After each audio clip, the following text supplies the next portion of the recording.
Hello, xin chào các bạn đã quay trở lại với kênh YouTube Review 5 phút. Ở cuối tập 220, sau khi đi tới khu vực thí luyện, Thạch Hạo nhân lúc loạn lạc đã liền dẫn Nguyên Phong đi tới một nơi vắng vẻ và tẩn cho hắn một trận. Và tất nhiên, bị Thạch Hạo cho một trận nhớ đời, đầu óc tinh kia cũng thông minh hơn hẳn, hắn liền nhận ra kẻ trước mắt mình chính là Hoang. Tới đây, cái tên Nguyên Phong liền đọc pass mình là cháu của Nguyên Phong để cầu xin tha mạng. Đáng tiếc cho hắn, những kẻ làm hại mình, Thạch Hạo lại chẳng nể nang chút nào.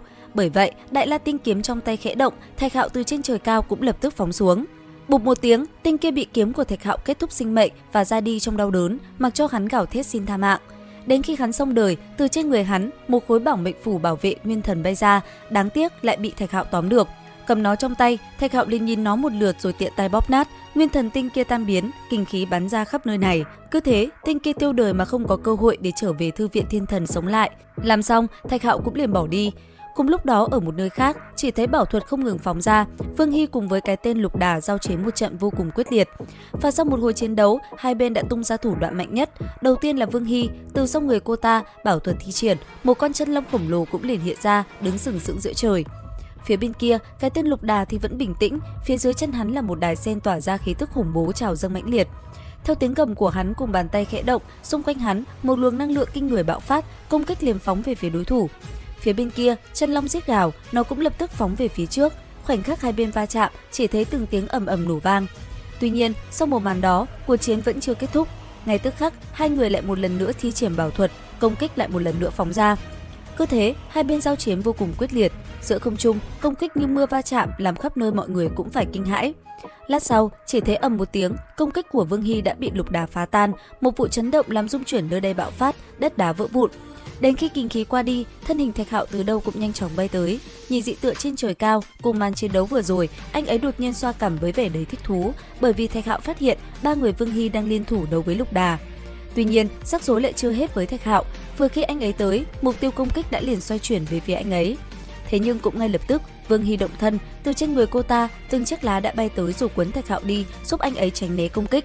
Sau đó, Vương Hy truyền âm nói: "Người rút lui trước, đừng lên lại gần chiến trường của chúng ta." Nghe vậy, Thạch Hạo cũng liền lùi lại quan sát. Một hồi lâu trôi qua, chỉ thấy Lục Đà dưới sự liên thủ của ba người kia đã trọng thương và liền bỏ chạy. Ngay lập tức, ba người Vương Hy đuổi theo. Thế nhưng đang đuổi, Vương Hy lại bất ngờ bị Yêu Nguyệt công chúa và Huyền Côn trở mặt phóng ra công kích về phía của nàng. Bởi vậy, trúng chiêu Vương Hy lập tức bị trọng thương, nàng cũng giống như Lục Đà phải bỏ chạy, thân hình liên tục lướt đi.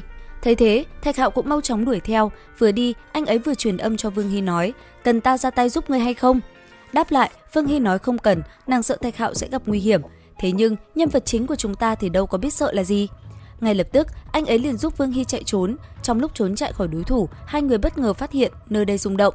Không chậm trễ, hai người lập tức chọn một tảng đá rồi nấp phía sau. Đến khi nhìn kỹ lại, hai người nhìn thấy một hư ảnh khổng lồ không đầu lại đột nhiên từ đâu đi tới. Sau đó, hắn tìm thứ gì đó một hồi vẫn không thấy, cuối cùng là vùng vẫy rồi rời đi. Khi gã khổng lồ kia biến mất, Vương Hy mới nói cho Thạch Hạo biết về lai lịch của hắn. Xong xuôi, nàng lấy ra một chiếc vòng vẫn đeo trên tay. Có điều, thứ này vừa lấy ra lại lóe lên từng luồng ánh sáng vàng chập chờn. Theo lời nàng, thứ đó được gọi là kim cương trác. Tới đây, thu lại chiếc vòng trên tay, nàng liền lấy một luồng ánh vàng bao phủ, lấy cả hai ngăn cách cuộc nói chuyện giữa hai người với bên ngoài. Sau một hồi, Vương Hy quyết định sẽ đưa kim cương trác cho Thạch Hạo để anh ấy đi tìm đám người kia giao chiến thỏa mãn đam mê. Còn Vương Hy, nàng sẽ ẩn nấp ở đây để dưỡng thương. Nói rồi, Thạch Hạo cũng liền phóng người rời đi khỏi nơi này. Không lâu sau, anh ấy đã tìm được cái tên Phong Hành Thiên. Và tất nhiên, chỉ võng mồm một hồi, cuộc chiến cũng ngay lập tức diễn ra. Rất nhanh, lấy Phong Hành Thiên làm trung tâm, cây kiếm trên tay hắn lóe sáng, ngưng tụ một luồng kình lực vô cùng khủng bố. Đối diện với nó, Thạch Hạo cũng không vừa, đứng giữa không trung, anh ấy vung Đại La Tinh kiếm hóa khổng lồ liền đập tới. Khoảnh khắc va chạm, bùng một tiếng, ánh kiếm vàng rực tràn ngập nơi đây, kinh khí khủng khiếp bạo phát. Chưa hết, khi kinh khí biến mất, Thạch Hạo đã phóng người lên không trung, lôi điện bạo phát, trên tay một quả cầu xuất hiện ném xuống dưới. Khi nó đánh trúng đối thủ, chỉ thấy tinh kia thổ huyết. Thời cuối cùng, hắn ta yếu thế lập tức bỏ chạy. Và liệu rằng Thạch Hạo có đuổi được không? Theo dõi kênh YouTube Review 5 phút để biết thêm chi tiết các bạn nhé. Xin chào và hẹn gặp lại.